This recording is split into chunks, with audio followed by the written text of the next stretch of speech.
He's sick. You're selfish, Mom screamed, giving him my scholarship money. 10 years later, they found me through Forbes. You're our last hope. I looked at my medical empire and decided to make them wait in the lobby like every other visitor. No special treatment, no rushed meetings. They could sit with their choices while I finished saving lives that actually wanted to be saved. Dr. Morrow, your 3 p.m. is here, my assistant announced through the intercom. Thank you, Patricia. Have them fill out the standard forms. I'll be there when I'm done here. I turned back to my patient, a 7-year-old fighting leukemia with more courage than my brother had ever shown. Her parents looked at me with the mix of hope and terror I'd seen thousands of times, but they'd never once chosen their disease over their daughter. They'd sold everything, moved across the country, fought insurance companies, all for her chance at life.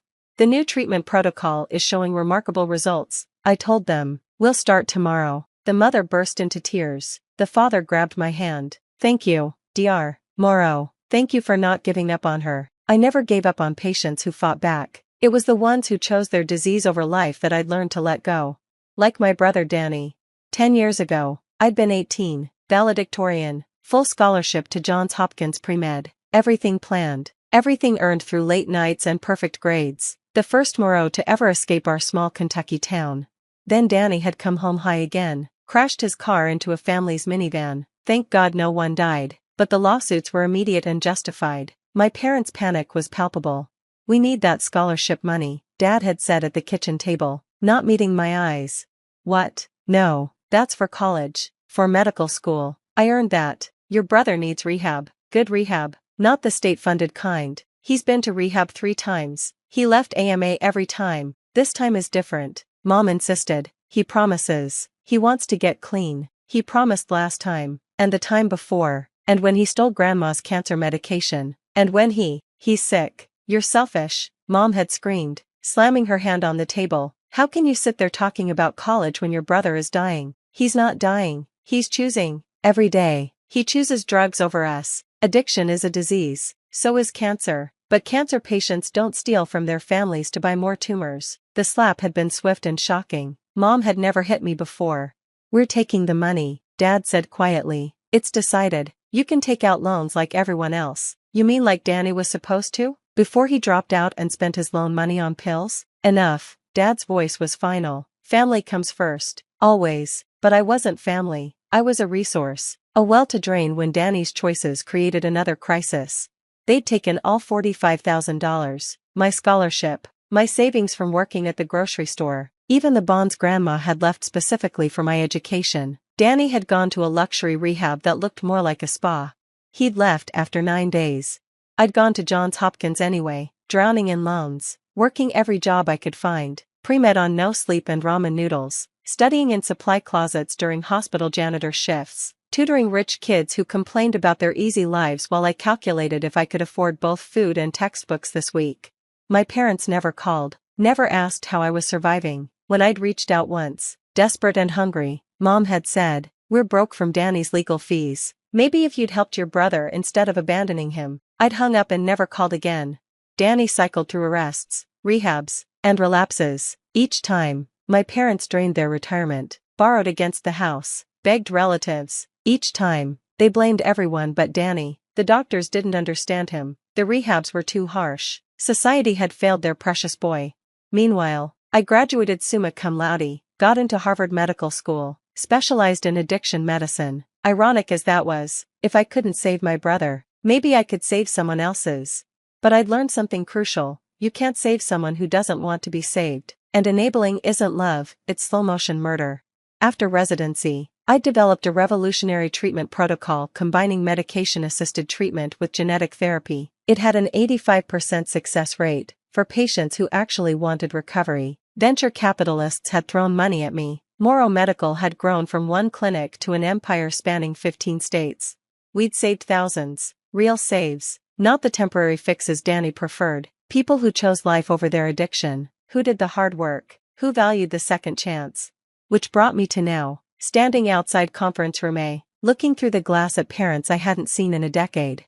They looked old, shrunken. Mom's designer clothes were knockoffs. Dad's suit was threadbare. Danny wasn't with them, probably too high to make the trip. Or maybe they'd finally learned that bringing him to beg was counterproductive. I entered without knocking. They both stood, hope and shame warring on their faces. Vivian, Mom breathed. You look successful. Dr. Morrow, I corrected. You have 15 minutes. What do you want? That's no way to greet your parents. You're right. Parents would have called once in 10 years. Parents would have asked if their daughter was eating while working 3 jobs. Parents would have chosen their child's future over their other child's 15th second chance. So what do you want, Mr. and Mrs. Morrow? Dad flinched. We saw the article. Forbes, your company. We're proud of you. No, you're desperate. There's a difference. Danny's dying. Mom blurted out. Really dying this time. His liver is failing. His kidneys. The doctors say 6 months without treatment. And treatment costs money you don't have because you spent it all on previous treatments he walked away from. You have no idea what we've been through. Whose scholarship money started this cycle? Whose future did you sacrifice for his choices? Silence. What do you want? I repeated. The best facility, the best doctors. You own them, the article said so. Please, Vivian, he's your brother. No, he's your son. I'm just the daughter you discarded when she couldn't be liquidated for his benefit anymore. That's not fair. Fair? I laughed, sharp and bitter. Fair would have been letting me use my scholarship for education instead of Danny's 9th luxury rehab. Fair would have been one phone call asking if I was okay. Fair would have been choosing the child who was fighting to succeed over the one who was fighting to die. We love both our children. You love Danny. You utilized me. There's a difference. Dad's shoulders slumped. What will it take? For what? For me to pay for another rehab he'll leave? To watch you enable him to death with my resources instead of yours? To save his life? I save lives every day. People who want to be saved, who do the work, who value the gift. I pulled out my phone, showing them statistics. My clinics have an 85% success rate. Know why? Because we screen for readiness, for commitment, for the choice to live over use. Scream Danny. Mom begged. Please, just evaluate him. I considered this, not for them, but for the data. Danny would be a perfect example of what we didn't treat, the unwilling, the enabled, the ones who viewed rehab as a timeout, not a transformation. Fine, bring him to the Milwaukee clinic tomorrow at 9 a.m. He'll go through standard assessment. If, and only if, he meets our criteria, we'll discuss treatment. But, those are my terms, non-negotiable. And understand this, we don't do luxury rehab, we do medical treatment. It's hard, painful, and requires absolute commitment. One violation, one missed session, one excuse, and he's out. You'd throw out your own brother? You threw out your own daughter. At least I'd be doing it to save his life, not enable his death. They agreed. Of course, what choice did they have? Danny showed up the next morning, skeletal and shaking, but also angry, entitled, put upon by the very idea of assessment. This is bullshit, he slurred to the intake counselor. My sister owns this place. I shouldn't have to jump through hoops. He failed every metric. Motivation, 0. Accountability, none. When asked why he wanted treatment, he'd said, because my parents won't get off my back. When asked about previous rehabs, he'd blamed everyone but himself. The counselors were mean. The rules were stupid. The other patients were worse than him.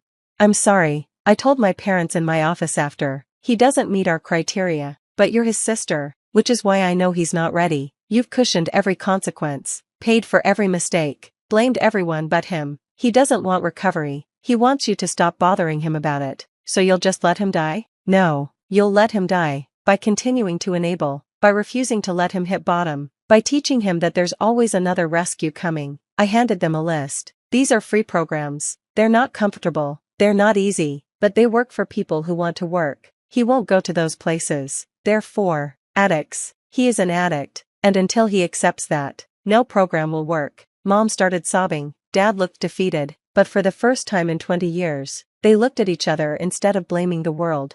We did this, Dad said quietly. We chose him over everything. Over you, over ourselves, over his own recovery. Yes, can you forgive us? I thought about the hungry nights, the loneliness, the rage that had fueled my success. Maybe someday, but forgiveness doesn't mean forgetting, and it doesn't mean funding your continued enabling. They left without Danny getting treatment, but something had shifted. A month later, they called. They'd kicked him out, stopped paying for lawyers, stopped cushioning his falls.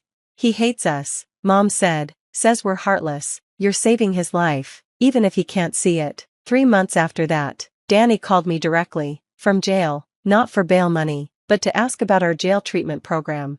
Why now? I asked. Because mom won't bail me out, dad won't pay for a lawyer, and I'm tired, Viv, so fucking tired of this life. Dr. Morrow, I corrected, and being tired isn't enough. What are you willing to do? Whatever it takes. We'll see. He entered our program 2 weeks later, not the executive suite my parents had wanted, but the jail-based program that required accountability. He struggled, complained, almost quit twice. But he stayed. Because for the first time in his life, someone had said no, someone had refused to enable, someone had loved him enough to let him suffer the consequences of his choices. He's been clean 2 years now, works as a counselor in one of my clinics, lives in a small apartment, pays his own bills, makes his own choices. We have dinner once a month, not as the siblings we were, but as the adults we've become. My parents? They're rebuilding too. Their marriage, their finances, their understanding of love versus enabling. They volunteer at family support groups, sharing their story as a warning. We had 2 children. Mom tells the groups, we nearly lost both by choosing the sickness over the solution. Last week, she called to thank me. For what? I asked. For being stronger than us, for succeeding despite us, for showing us that real love sometimes means saying no. I'd built a medical empire on that principle. Save those who choose salvation, let go of those who choose sickness, and never, ever confuse enabling with love. My parents had chosen my addict brother over me. 10 years later, when they'd wanted me to do the same, I'd chosen differently. I'd chosen to save us all by refusing to save him from himself. And in the end, that refusal had been the only medicine that worked. Because sometimes the most loving thing you can say to an addict isn't yes. It's no. And sometimes the most loving thing you can do for enabling parents is show them what they've become by holding up a mirror made of consequences. They'd screamed I was selfish for wanting my own future. Turns out, that selfishness had saved us all.